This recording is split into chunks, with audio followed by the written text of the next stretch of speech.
Hello, everyone, and welcome to this year edition of the UN System Staff College Coffee Hour at Berlin Climate Security Conference 2022. The UN System Staff College is always very proud to contribute and participate to this very important conference that gathers experts from the conflict analysis, peace building environment, together with climate experts, trying to understand what are the links between conflict and climate, and how is it possible to overcome those through peace building initiative. The UN System Staff College is the UN entity for interagency training and building the capacities of UN staff. And we've been very much focusing on developing courses and curricula for UN staff to improve their ability to integrate an understanding of climate security and climate sensitivity into peace building intervention. And this is why we're happy today to gather around this Zoom room, a panel of experts to discuss climate change, human mobility, conflict sensitivity, food insecurity in the Karamoja Cluster. And for us, this panel is very important because it's very much builds on some of the overall initiatives of the United Nations in basically addressing climate as one of the defining issues of our century, of the Secretary General as defined it. He even went further, calling climate change and the risks that it poses to peace and security as a code red for humanity. And more and more, the UN entities and member states have called for enhanced preparations from the part of the UN staff and UN entities to basically address the risks that climate poses to security and stability of the international system and of the world. So today we will try and address with this panel of experts, whom I will introduce in a moment, what are some of the intersections between climate change and conflict drivers, and potential risks that the two pose on each other, but as well aiming at identifying possible peacekeeping and peace building pathways to ensure that climate change and fragility factors are addressed both from a climate adaptation point of view, but as well from a peace building point of view. And with that, I would like to very much welcome Mr. Paul Opio, who is a livestock officer for FAO. He will be delivering a presentation from a study that was conducted by FAO, IGAD, and Interpeace on conflict, climate change, food security, and mobility in the Karamoja Cluster. And we also have with him today Oliver Unverdorben, who's a senior program manager for Interpeace Kenya. And also he will be joined by Sunday Okello, who's a conflict analyst for IGAD conflict early warning and response mechanism. So with that, I give the floor to Paul Opio. I invite all of you to address your questions through the chat box or to raise your virtual hand in the reaction box, and we will give you the floor at the end of this presentation, and hopefully facilitate some very engaging and interactive discussions with all of the panelists. So with that, Paul, the floor is yours.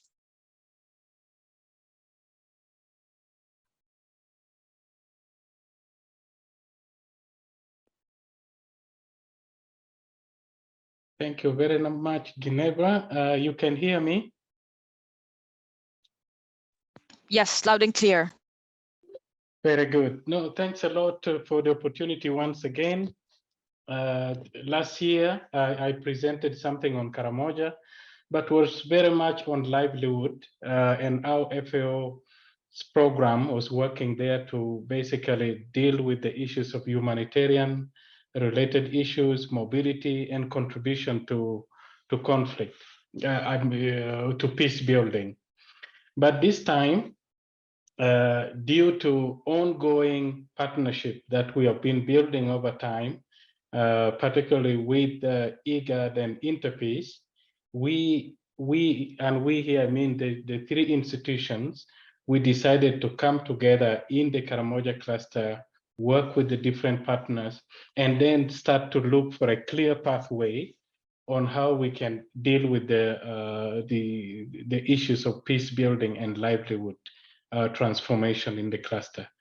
So the presentation that I will make is an output of a very, very consultative process with these three institutions leading, with support from member countries, Ethiopia, Kenya, Uganda, South Sudan, and a number of civil society organizations in the area. So it's a joint presentation. I will deliver it, but during questions and answers, the colleagues will come in to support it, okay?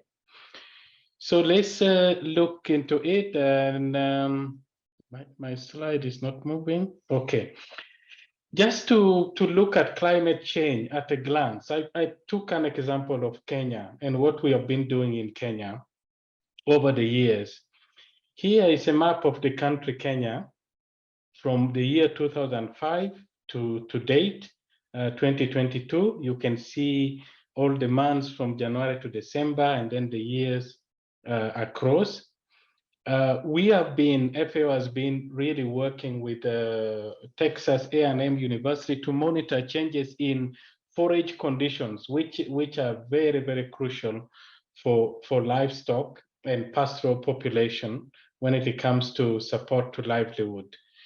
So if you look from year 2005 to 2022, Kenya increasingly, due to the impact of climate change, is becoming drier and drier as a country. And you can clearly see there. And when we presented this work to the policymakers, it brought a lot of discussions. Up to now, there's continued discussion on how some of these things can be reversed, or communities prepared to adapt as the country becomes drier and drier. And as you can see, the different droughts events, the drought of 2005-6 is there depicted in the map.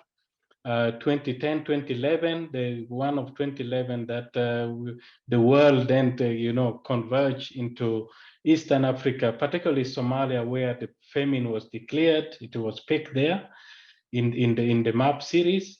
2015, 16, going to 17, drought was clearly picked there. And now the current drought of 2022, you can see the all vegetation condition, the forage condition is all red, meaning that the region is, I mean, the country basically is producing less fodder. And what has been the impact of all of this? As we speak now, the region, Eastern Africa, is undergoing through a very, very difficult time in terms of drought. The brunt of drought is really affecting a number of communities. And here is just an excerpt of just a small area within these countries, from southern Ethiopia to some parts of Kenya and Somalia. Over 7 million heads of livestock already lost. You can imagine the impact that we are talking about of climate change in these countries. And 7 million heads of livestock, if you put at the cost of just $150 per life per animal, and here is almost the cost of small ruminants. If you put cattle and camel included, of course the cost would be higher. We are talking about over $1 billion already lost. And as I mentioned, these are just small areas, the data and figures. So these are some of the motivation that made us to say, okay, with this drought continuously increasing, we need to start looking for ways to basically deal with this. And just a brief context of this Karamoja cluster, where the focus of our work is now, or has been, with IGAD and Interpeace. Karamoja Cluster covers Ethiopia, Kenya, Uganda, South Sudan. You can see the shaded area in gray with Lake Turkana there clearly in black. This is the area where the Karamojong people, the pastoralists, occupy that location across all the 4 countries. And what we know is that in this area, the socioeconomic indicators remain very, very low compared to the other parts of these different countries. Access to education, water, health, electricity is very, very low as part of just to give you the context that we are dealing with, despite all the issues that is affecting the area. Drought, recurrent drought is a problem, sometimes also flash floods. And with drought, of course, brings about mobility of people, as people tend to look for pasture and water. And as they move, conflict becomes a big issue. And we will give you a bit more detail of this. And of course, food insecurity then ensues in the area, which is influenced by a number of different factors that we will see in terms of drivers. So the study of this nexus, looking at climate change, food security, displacement in the area, and of course conflict in the area, was done by FAO, IGAD, particularly CEWARN, the Conflict Early Warning and Response Mechanism of IGAD, and Interpeace.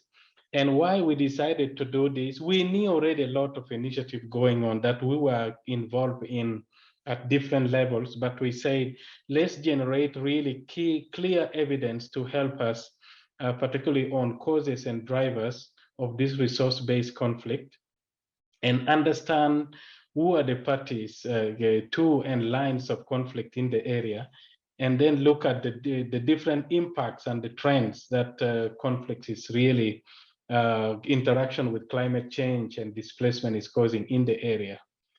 And also we wanted to update the analysis because a number of conflict analysis has been done in the areas, yet things are changing. The area is becoming dynamic. So we needed to update the situation in order to come up with a clear programmatic pathway on how to deal with these issues. And of course, come up with those clear strategies on addressing some of those root causes of conflict while developing the capacity of communities to adapt much better to the impacts of climate change. So this is how the study objectives were structured and why we decided to do the study. Now I want to go into details of what came out of this study. In terms of causes and drivers of conflict in the cluster, what clearly came out that were reiterated by communities across all these different countries is that there, with the increasing impact of climate change, the competition for access to water and pastures have also intensified. And with this increasing intensity over access to water and pasture, also conflict as the incidences have increased. And with that, also cattle rustling is also on the increase in the area, and is taking a lot of different dimensions, which I will share with you later. But let's first look at particularly this competition towards access to water and pasture. We know that availability of water and pastures is determined by seasonal availability of rainfall distribution. And that determines areas of concentration of these very critical resources for pastoral and agropastoral population. And within this cluster, there are also different ethnic groups. Even if they are all Karamojong, there are small ethnic groups, the Turkana, the Karamojong, the Toposa, Nyangatom. These are all different sub-ethnic groups where in between them, there are also relations issues, which sometimes, most times have resulted into conflict. So the social and economic dimension of livestock ownership and culture of revenge is very much enrooted in these areas, which have always resulted into conflict. I want to show you what we have done in Kenya, which we want to take all over the cluster. And I will click, I hope it will play, what we have been monitoring in terms of forage condition and the different conflict dynamics and what is happening. If you do pay attention to the chart on the side and what is happening on the map. So what we are doing is, and this is thanks to the work we are doing with Northern Rangeland Trust in Kenya, to map the different conflict incidences and what is the driver behind that conflict vis-a-vis the availability of forages in the area. So let me click the 30-second, and then you see what is going on and the changes that is happening. So you can see that cultural dynamics, the inter-ethnic clashes still takes a lot of the fair share of this conflict, despite climate driven conflict also, and sometimes political and also economic reasons. And this we have mapped starting the work we started last year, coming until to date. You can see the dynamics of this conflict in the area. This is just a snapshot of what is happening, but this kind of thing is happening across the cluster and within the region. We want to expand this work beyond just Kenya and then have it done across these different countries. So let me continue more on the causes and drivers of conflict. We already talked about access to pasture and water, cattle rustling, and of course climate change. As I started with the map of Kenya, the dynamics is changing. The resource availability, particularly of grazing, is becoming scarce. This is all causing or driving the nature of conflict in the area. Then poor governance. We know lack of employment, particularly of young people, and social and economic opportunities of young people. This is also driving the nature of conflict in the area. And policies of government and legislation, particularly related to land rights. I'm here in Ginevra. Ginevra, I hope it's clear. Now it's better. Yeah, there was a little bit of an echo, but you can keep going. Thanks, Paul. Okay, good. Okay, so I was talking about land right. Land remains a communal resource and very, very critical asset for the communities. But normally legislation to do with gazetting some of this land, using the land for other productive purposes have resulted or driven some nature of conflict in the area. Insecurity due to poor administration of justice and rule of law, recovery of stolen livestock, these all have contributed or driven the shape of conflict in the area. Then we all know that within those border areas that I showed you earlier, that the proliferation of small arms still remains a big issue within the area. And this has heightened the cattle rustling due to cattle raids. And these raids have also started to take a different nature towards commercialization. You know, young people are starting to steal this livestock and with the market in mind. Further, to discuss more the causes and drivers of conflict that we clearly picked out is also cultural attitude to people towards livestock. People are so much attached to their livestock, and when they lose this livestock, they tend to find a way to get it back, whether through raids or through peaceful means. So the attachment to livestock is also a big issue and seems to be a key driver of conflict. Then we have also seen that forced displacement and cross-border migration. Forced displacement because pastoral people are moving into the area, and then people tend to flee away from those locations. And these have also driven the nature of conflict. And of course, politicization of this intercommunal conflict by political elites and people have also had a fair toll on the nature of that the conflict is, the direction is taking. Then what we know over time, there's been now this weakening of traditional institutions, particularly their role in resource governance. This has resulted into the nature of conflict not being easily manageable at community level. And of course, within those areas, there are border disputes also between the countries, which also affects the way conflict is manifesting in the area. Now, a snapshot of also some of the gender roles in enabling and or managing conflict.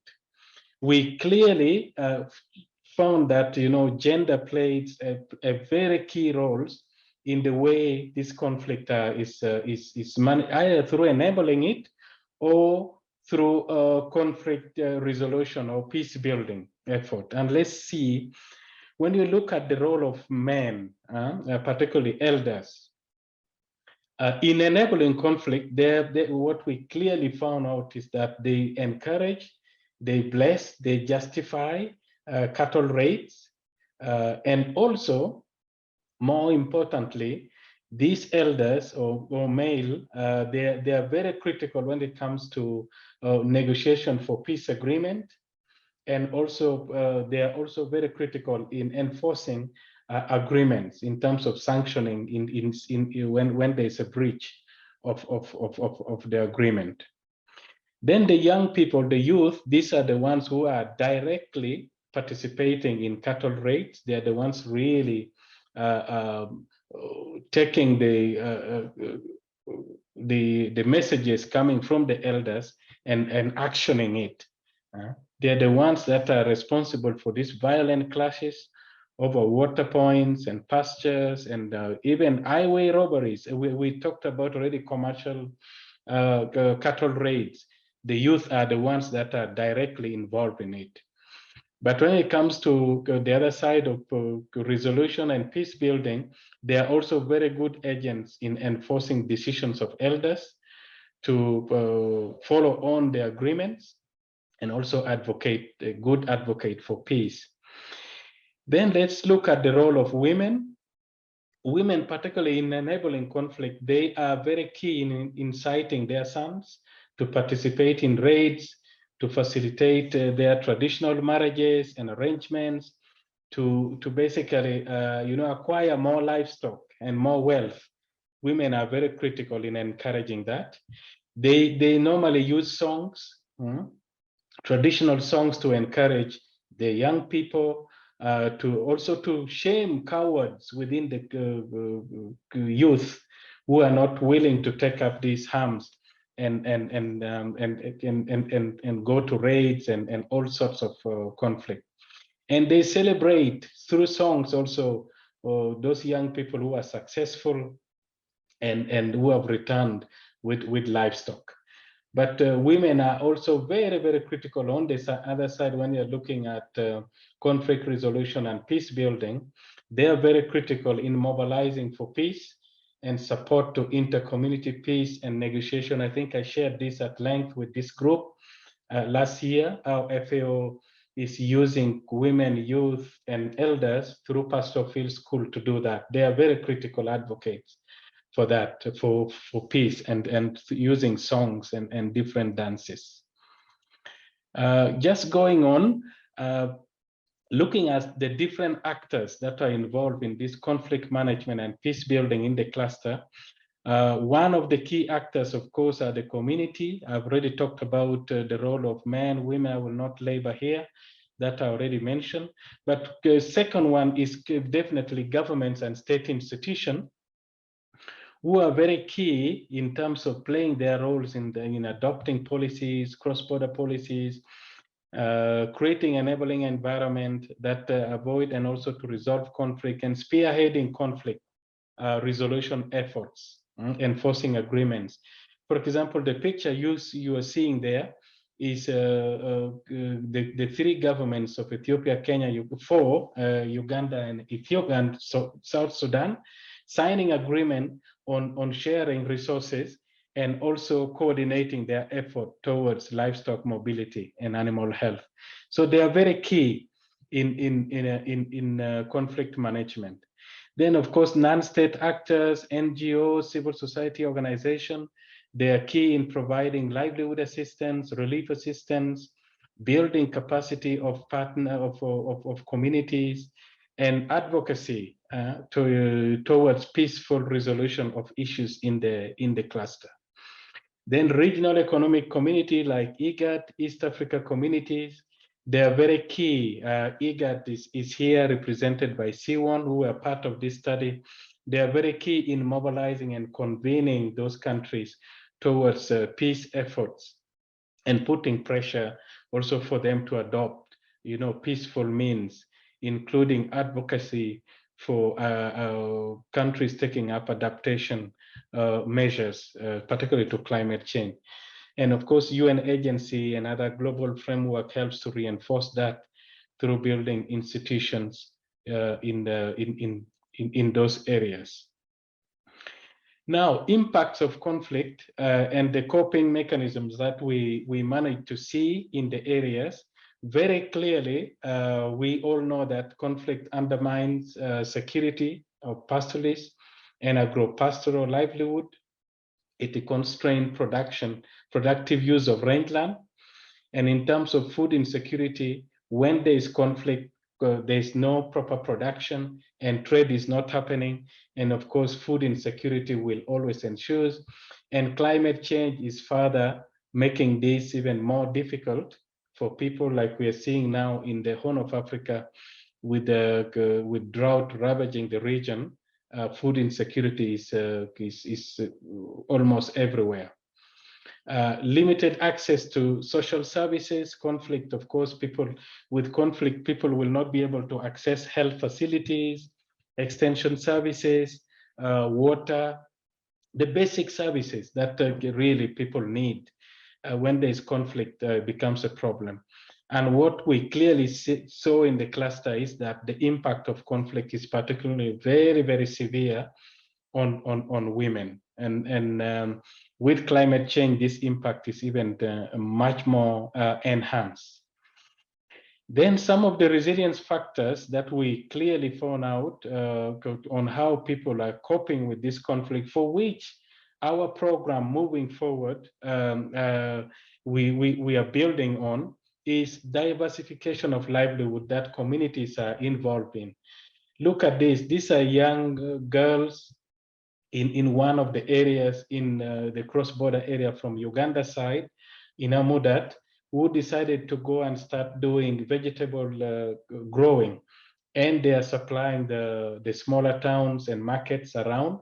And there are a number of these groups that are supported by FAO, a number of NGOs, and also government programs. So diversification of livelihood is one way that people are using to cope with conflict, and also keeping now small stock and growing crop that are fast maturing. Other people, particularly elderly people, the opinion leaders in the communities are involved in peace agreements, of course, making sure that the peace agreements does work and enforcing it. And of course, managing migration of people, and young people are definitely moving to town areas seeking for jobs and opportunities. So these are some of the ways people are trying to cope in the cluster. Then looking at this nexus, we looked at the nexus between conflict, food security, climate change, and migration, the interface between them into great detail. And our study clearly confirms directly that there's a correlation between conflict, climate change, food insecurity, and displacement in the cluster. And that looking at these issues in an integrated manner is very critical towards achieving a lasting peace in the area. We also clearly saw that conflict drives food insecurity in the Karamoja cluster, and a number of examples that we saw where conflict is really driving food insecurity. people are not able to access productive areas of the land, people are not able to access grazing areas, and livestock mortality and food production is very low, and therefore, food insecurity. We also saw that food insecurity in some instances is starting to trigger conflict. Why? Because youth, because of lack of food, they tend to revert to some of those tendency towards, for example, cattle rustling for commercial purposes, for them to be able to access food, to buy food. So in a way, food insecurity is also triggering some nature of conflict. That we saw in the cluster. And we clearly saw the symbiotic relationship between conflict and climate change, that conflict is exacerbating the impact of climate change in the communities in the entire cluster. And also, clearly that climate change impact driven by now lack of water, lack of pasture, and lack of proper agricultural production is also leading to conflict. So this relationship, we clearly saw it in the area. And that conflict is also inducing displacement. As I mentioned, with conflict, people tend to flee away from areas, hotspot areas, and migrate away to other areas. And this indirectly affect, communities in those areas.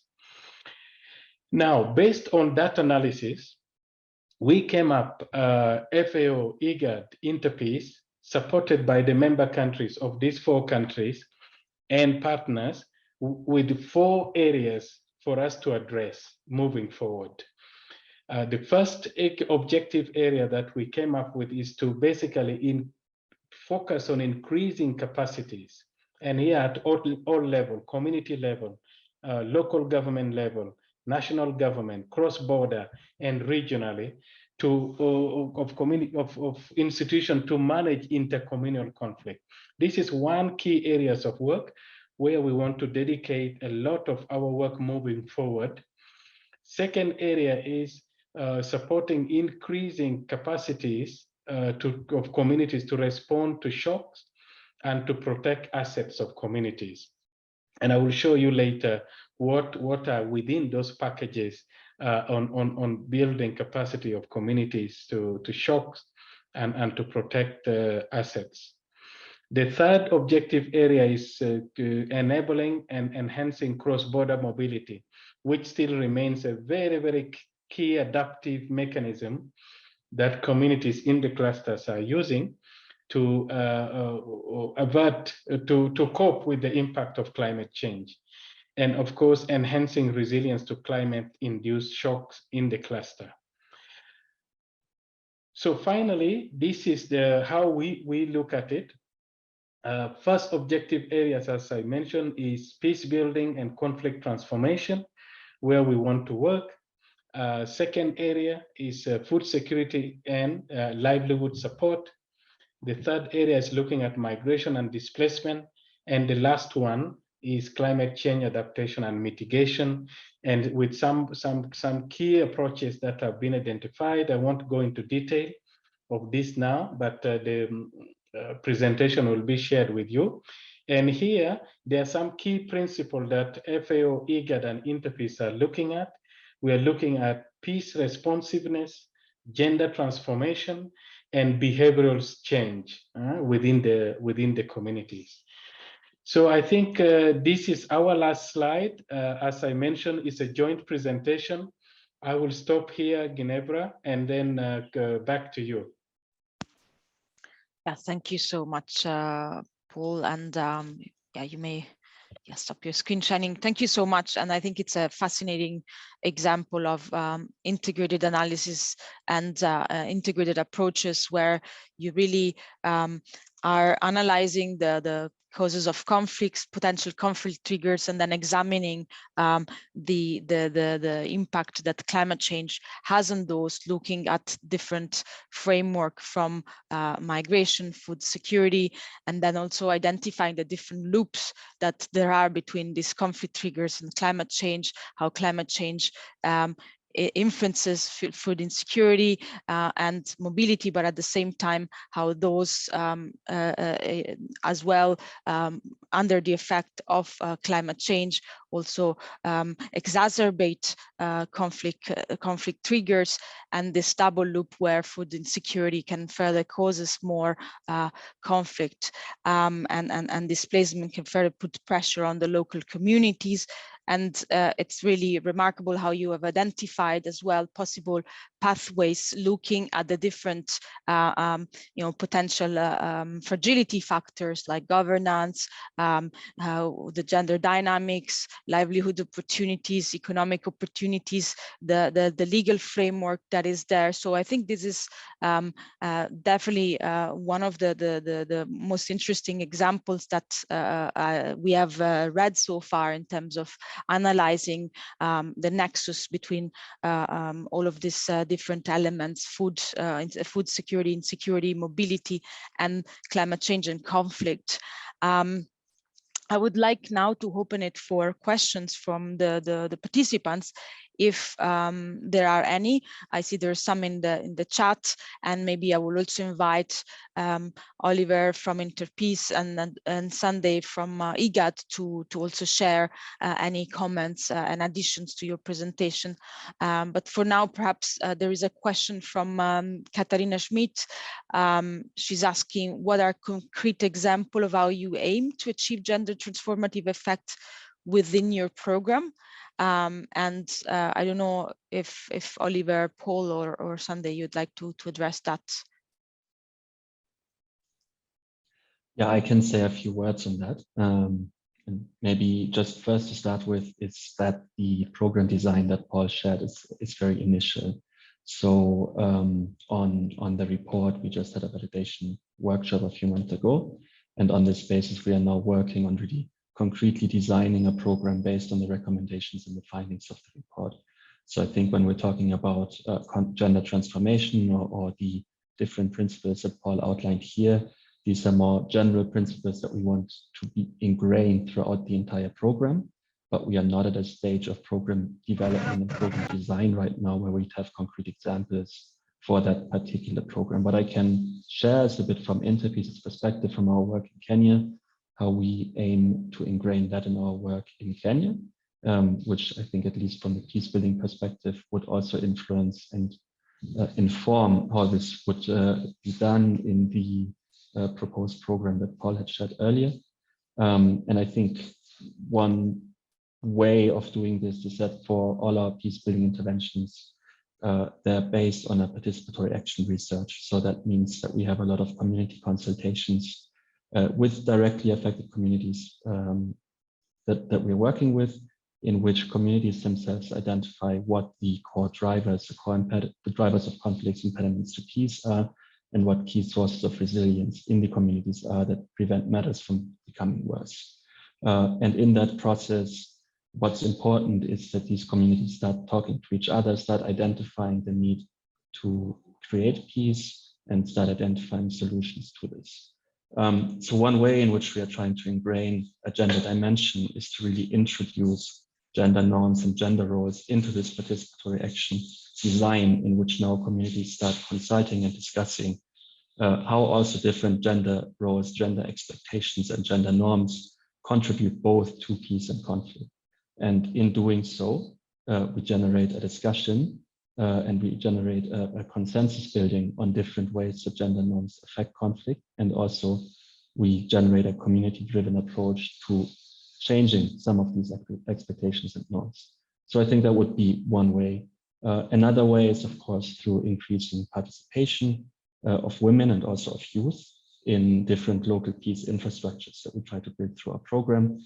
So we have a number of different community-based infrastructures that emerge from intercommunity consultations and from intercommunity processes that we try to result in ceasefire agreements.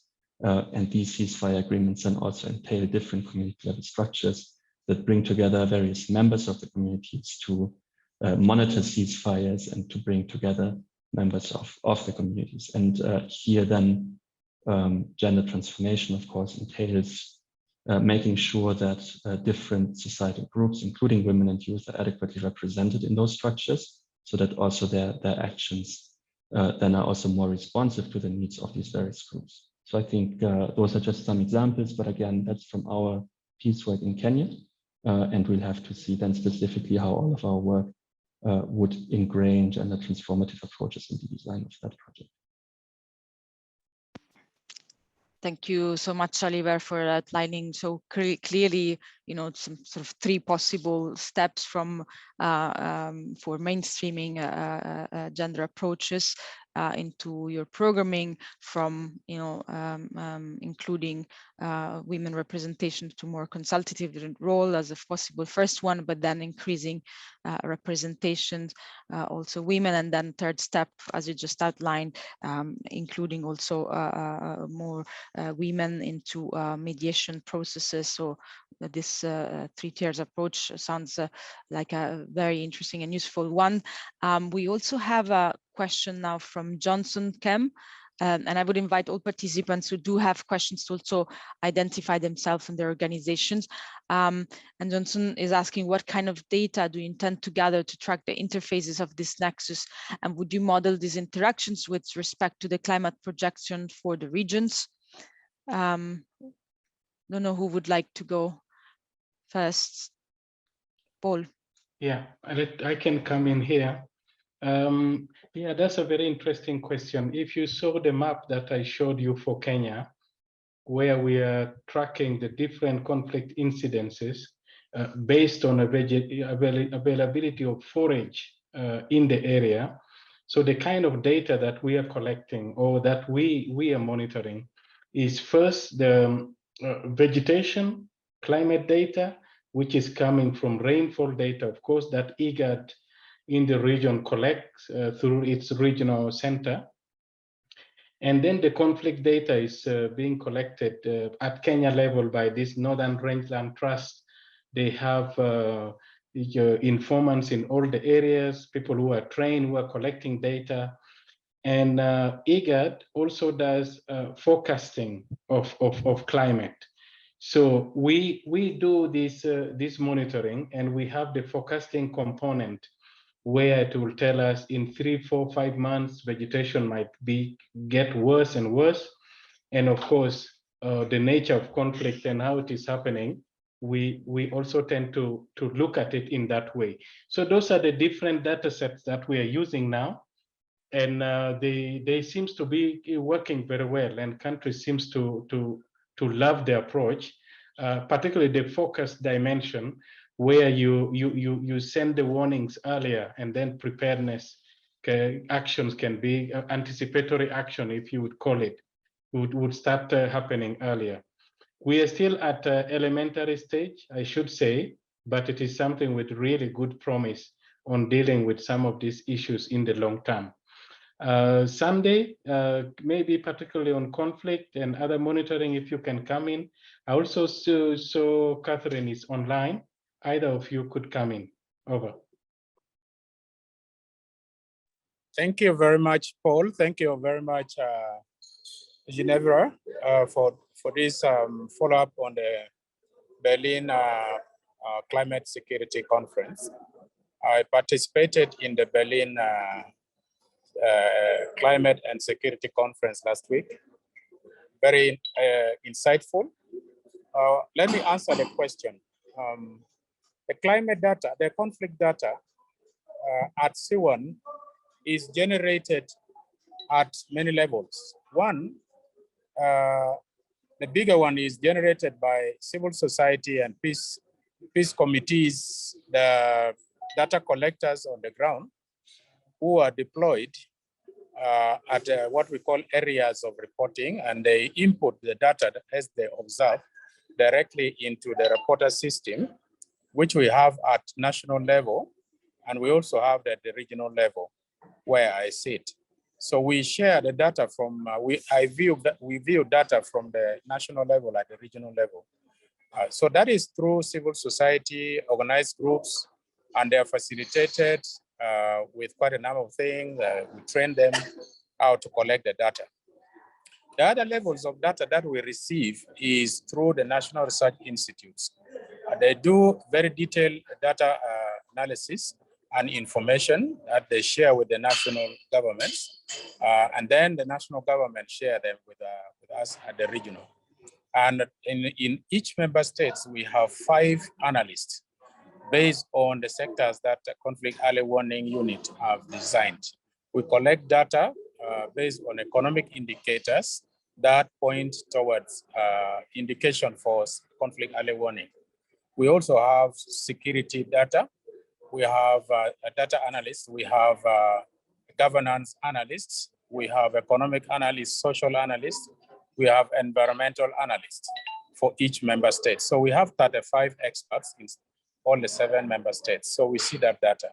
We also have data that is being collected from the statistical point of view, where we have statisticians who correlate and their data with the national, and then they bring to the regional. There is GIS information system where we collect spatial information from all the member states for the national and also for the regional. So we have other data which comes from situation room analysts from the member states, and they extract information from the system and generate a report every 2 weeks and send us those reports that we share. There are other forms of data that are done that we collect based on partnership and special arrangements, like the one that we have done with FAO and Interpeace now. We collect data. And last but not least, we also collect data through commission research. We commission research, especially if those information are supposed to be long-term planning, strategic, and all that, and maybe teasing out areas for concern for conflict early warning. So we have quite a number of ways of collecting data. And now we have also publications that we do together with IGAD to correlate information on climate and conflict. So we produce those reports, which give us further references into areas of concern. So I think that is all I can say for now about the data. Yeah, if there is more question, I will be able to answer you in terms of conflict.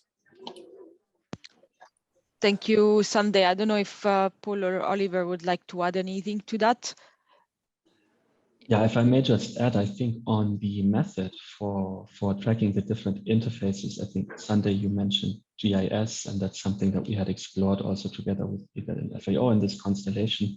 And I think that's a very promising method to really look at the different layers in which different types of factors interact in specific locations to now produce conflict outcomes or not. So here, like really looking at a map and in specific locations overlay different types of data that are climate related, forage coverage, but also conflict incidents, and then see how those interact maybe in different ways in different locations. So I think that is an interesting method to look at.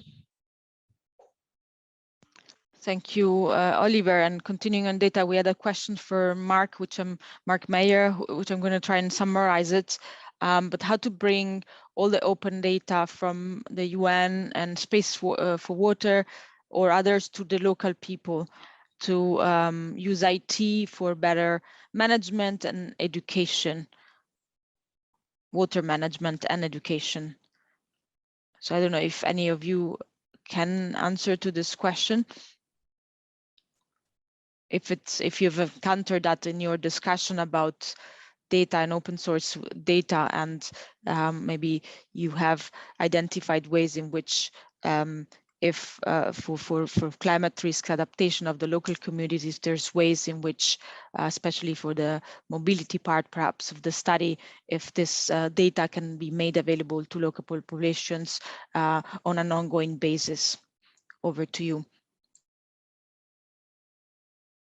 Can I come in on data here? Please. Yeah.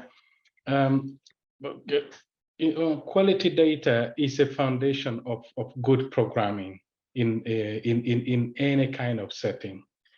And without proper data, managing issues becomes even much more difficult. So for us, the the role of governments at local, national, regional level is very key in harnessing the data, the different data sources that are available, including other data that is coming from the global monitoring centers, if you would call it. So bringing this data and making a meaning out of it at local level is going to be very, very key moving forward. And a lot of this data, the ones that we have been talking about, are collected at community level by people within communities themselves. But when this data leaves communities, sharing back, we have seen there's always a problem. We are only using them for our own programming and all of that, but bringing it back and making this kind of joint analysis, interfacing with the communities, making sure that data is of the right quality so that they continue to collect meaningful data is very critical. But of course, the issue of big data and letting out making this data being available is a key area of discussion, which I think the role of governments here are going to be very, very key as we try to move forward.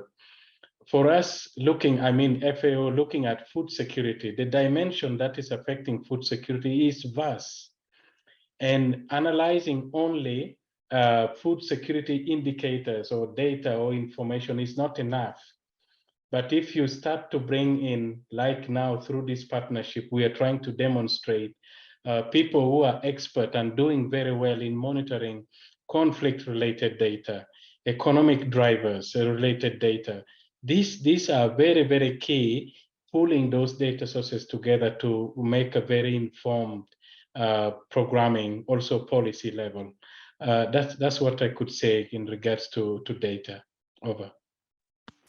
Thank you. Thanks so much, Paul. And this is a nice segue to the end of this webinar as we're coming close to the hour. And indeed, in addition of all of us striving to have more and more integrated approaches in order to be able to better mainstreaming, peace building initiatives into our analysis and into our programming, it is also important that everyone who is involved, all the actors involved, as you clearly laid out, the local actors, governments, the international community, civil society organizations, regional organizations, we're all involved in furthering this climate and conflict sensitive mainstreaming in every activity we do, in addition to sharing information and working jointly together.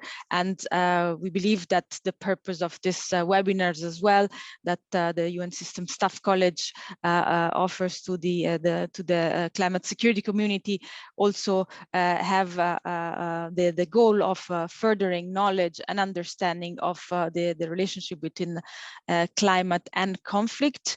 And with that, we would like to thank you all very much for participating into this very interesting panel, both as speakers, Oliver, Paul, and Sunday, and also as participants.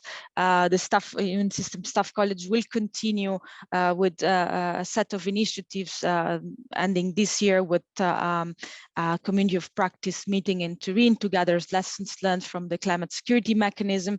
And then next year we will be offering more interagency training on climate security and climate sensitive programming. So if you're interested, stay tuned. We will publish more information about all of those activities in our website very soon. So thank you so much for participating, and all the very best to you, and keep up the good work. Thank you so much.